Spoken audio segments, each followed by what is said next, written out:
Hello friends, स्वागत है आपका मेगा 10 न्यूज़ चैनल पर। तो दोस्तों 15 अगस्त 2020 शनिवार का दिन हो चुका है। हर दिन की तरह आज भी हम आपसे जुड़ चुके हैं। जानेंगे आप केवल काम की खबरें। इस वीडियो में देश भर की तमाम बड़ी खबरें, मुख्य समाचार और हेडलाइंस न्यूज़ अपडेट के तहत जो कि महत्वपूर्ण और काम की अपडेट न्यूज़ है। तो आज बात करते हैं कोविड-19 के बीच कैसी चल रही है 15 अगस्त की तैयारियां, और बात करते हैं मोदी सरकार के कुछ बड़े फैसलों के बारे में।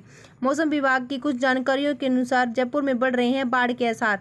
सितंबर से शुरू होने जा रहे हैं IPL और 16 अगस्त से माता वैष्णो देवी के दर्शन कर सकेंगे भक्त। और लास्ट में बात करते हैं कोरोना वायरस के बढ़ते प्रकोप के बारे में।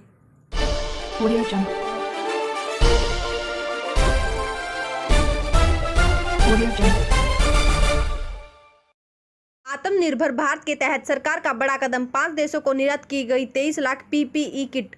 आत्मनिर्भर भारत अभियान के तहत सरकार ने 5 देशों को 23 लाख PPE किट निर्यात किया है। सरकार का यह बड़ा कदम माना जा रहा है क्योंकि कोरोना काल की शुरुआत के समय भारत PPE किट को लेकर दूसरे देशों पर निर्भर था, लेकिन अब भारत में भारी मात्रा में PPE किट तैयार की जा रही है और इसका निर्यात भी शुरू हो गया है। इसके साथ ही केंद्र सरकार द्वारा राज्यों को भी लगभग 1 करोड़ 28 लाख से अधिक PPE किट वितरित की गई है। भारत ने USA, UK, UAE, सेनेगल और स्लोवानिया को PPE किट निर्यात किया है। इस पर सरकार का कहना है कि इससे भारत का PPE के वैश्विक निर्यात के बाजार में अपनी स्थिति बनाने में काफ़ी मदद मिल रही है। इनकम टैक्स फॉर्म 26A में शामिल होंगे कई और आइटम। जानिए किन चीज़ों की खरीदारी पर होगी देनदारी। सरकार देश की टैक्स व्यवस्था को लगातार पारदर्शी बनाने की कोशिश में लगी हुई है। टैक्स चोरी पर लगाम लगाने के लिए सरकार ने फॉर्म 26A में पहले से दिखाए जाने वाले आइटमों को बढ़ा दिया है। अब इस सूची में white goods purchase, property tax का भुगतान, मेडिकल और लाइफ इंश्योरेंस प्रीमियम पेमेंट और होटल बिल का पेमेंट भी शामिल हो जाएगा। अगर आप कोई व्हाइट गुड की खरीदारी करते हैं, प्रॉपर्टी टैक्स चुकाते हैं, मेडिकल या लाइफ इंश्योरेंस प्रीमियम और होटल बिल का भुगतान करते हैं तो डीलर को इसकी सूचना सरकार को देनी होगी। आपकी ये सारे खर्चे फॉर्म 26A में दर्ज हो जाएंगे। लाल किले पर स्वतंत्रता दिवस समारोह के लिए इतने लोगों को किया आमंत्रित।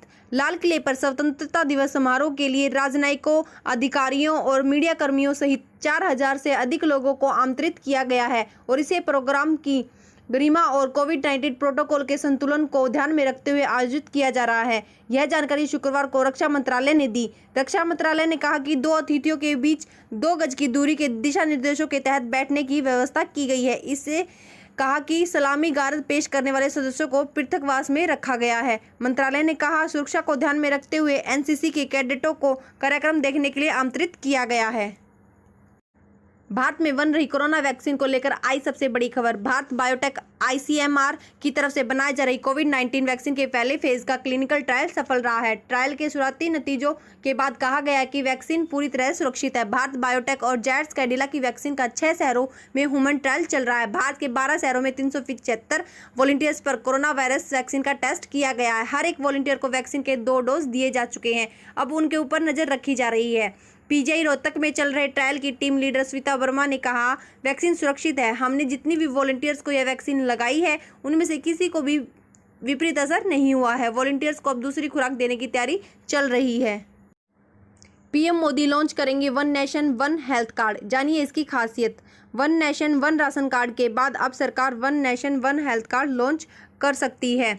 PM मोदी स्वतंत्रता दिवस के मौके पर इस संबंध में घोषणा कर सकते हैं। One nation one health card योजना के तहत सभी के लिए एक स्वास्थ्य कार्ड बनाया जाएगा। योजना के तहत किए जाने वाले उपचारों और प्रशिक्षणों का रिकॉर्ड रखा जाएगा। इससे संबंधित सभी जानकारी कार्ड में डिजिटल रूप से सेव हो जाएंगी। इसकी सबसे खास बात यह होगी कि अगर आप इलाज के लिए किसी भी कोने में जाते हैं तो पुरानी रिपोर्ट को अपने साथ नहीं ले जाना पड़ेगा, बल्कि डॉक्टर्स यूनिक ID के जरिए खुद मेडिकल रिकॉर्ड देखेंगे।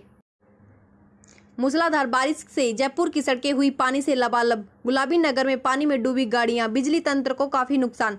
राजस्थान की राजधानी जयपुर में शुक्रवार सुबह भादों में इंद्रदेव मेहरबान हुई। जयपुर में मूसलाधार बारिश की वजह से कई इलाके जलमग्न हो गए। हालात बाढ़ जैसे हो गए हैं। कई जगहों पर पेड़ टूटकर गिर गए तो कहीं सड़कों पर भारी पानी जमा होने की वजह से बस डिवाइडर पर चढ़ गई। वाहन चालकों को काफी समस्याओं का सामना करना पड़ा। जोरदार बारिश से शहर की सड़कें पानी में डूब गई। कई कॉलोनियों व निचले इलाके जलमग्न हो गए। जयपुर में बारिश इतनी तेजी से आई कि लोगों को संभलने का मौका ही नहीं मिला।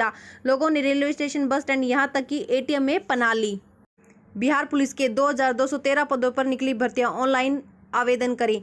बिहार पुलिस सब ऑर्डिनेट सर्विसेज सिलेक्शन कमीशन ने सब इंस्पेक्टर और सर्जेंट के 2213 पदों पर योग्य उम्मीदवारों से आवेदन मांगे हैं। इच्छुक उम्मीदवार बताए गए प्रारूप में अंतिम तिथि के पहले अप्लाई कर दे। यह ध्यान रहे कि इन पदों के लिए केवल ऑनलाइन ही अप्लाई किया जा सकता है। ऐसा करने के लिए बीपीएससी की आधिकारिक वेबसाइट का पता है। यह भी ध्यान रखें कि इन पदों के लिए आवेदन करने की अंतिम तिथि है 29 सितंबर 2020। इन पदों के लिए आवेदन करने के लिए बिहार सरकार के एक्स सर्विसमैन और एम्प्लॉयज़ भी एलिजिबल हैं। ट्रेनिंग कैंप के लिए धोनी समेत अन्य खिलाड़ी चेन्नई पहुंचे। इंडियन प्रीमियर लीग में 3 बार चैंपियन रह चुकी चेन्नई सुपर किंग्स के कप्तान महेंद्र सिंह धोनी और उनके बाकी अन्य टीम साथी लीग के 13वें सीजन से पहले एक छोटी सी ट्रेनिंग कैंप के लिए शुक्रवार को यहां चेन्नई पहुंचे। आईपीएल के 13वें संस्करण का आयोजन इस बार यूएई में 19 सितंबर से 10 नवंबर तक खेला जाएगा। धोनी आईपीएल के 13वें सीजन में चेन्नई का टीम का नेतृत्व करेंगे। पिछले साल विश्व कप सेमीफाइनल में न्यूजीलैंड से मिली हार के बाद धोनी पहली बार मैदान पर उतरेंगे। धोनी के अलावा सुरेश रैना, दीपक चहर, पीयूष चावला और केदार जाधव भी शनिवार से यहां स्टेडियम में आयोजित होने वाली शिविर के लिए चेन्नई पहुंचे। तो दोस्तों बात करते हैं भारत में बढ़ते हुए कोरोना वायरस की, जो धीरे धीरे बढ़ता जा रहा है। भारत में संक्रमित लोगों की संख्या 24,61,190 हो चुकी है, जिसमें से 17,51,555 लोग ठीक हो चुके हैं और 48,040 लोगों की डेथ हो गई है। इसी प्रकार दिल्ली में संक्रमित लोगों की संख्या 1,49,460 हो चुकी है, जिसमें से 1,34,318 ठीक हो चुके हैं और 4,167 लोगों की डेथ हो चुकी है। अब बात करते हैं हरियाणा की। हरियाणा में 44,817 लोगों संक्रमित हो चुके हैं, जिसमें से 37,486 लोग ठीक हो चुके हैं और 511 लोगों की डेथ हो गई है। श्री माता वैष्णो देवी की यात्रा को 16 अगस्त से खोला जाएगा। कोरोना को ध्यान में रखते हुए बरती जाएंगी सभी सावधानी। पूरे देश के धार्मिक स्थलों की तरह 16 अगस्त को श्री माता वैष्णो देवी के मंदिर को दर्शनों के लिए खोला जाएगा। इस यात्रा के लिए सोशल डिस्टेंसिंग के साथ हेलीकॉप्टर, बैटरी कार और पैसेंजर रोपवे की सुविधाएं भी उपलब्ध होंगी। कोरोना वायरस के चलते 18 मार्च 2020 से बंद पड़ी श्री माता वैष्णो देवी की यात्रा को 16 अगस्त से खोला जाएगा। श्री माता वैष्णो देवी श्राइन बोर्ड के सीईएमओ रमेश कुमार के मुताबिक यात्रा खुलने के पहले हफ्ते सिर्फ 2000 यात्रियों को प्रतिदिन यात्रा के लिए जाने दिया जाएगा। इन 2000 यात्रियों में 1900 जम्मू कश्मीर से होंगे और बाकी 100 को देश के अन्य राज्यों से आए माता के भक्तों को दर्शन की इजाज़त दी जाएगी। तो ओके दोस्तों, आज की तमाम बड़ी खबरों और टुडे ब्रेकिंग न्यूज़ का वीडियो हम यहीं समाप्त करते हैं। आप कमेंट करके बता सकते हैं कि आपको मेरा चैनल कैसा लगा और साथ ही आपको ये वीडियो अच्छा लगा हो तो इसे ज़्यादा से ज़्यादा शेयर और लाइक कर सकते हैं। आप सब्सक्राइब करना ना भूलें और सब्सक्राइब करने के बाद बेल आइकन को ज़रूर दबाएं, जिससे आपको न्यूज़ अपडेट नोटिफिकेशन टाइम से मिल सके।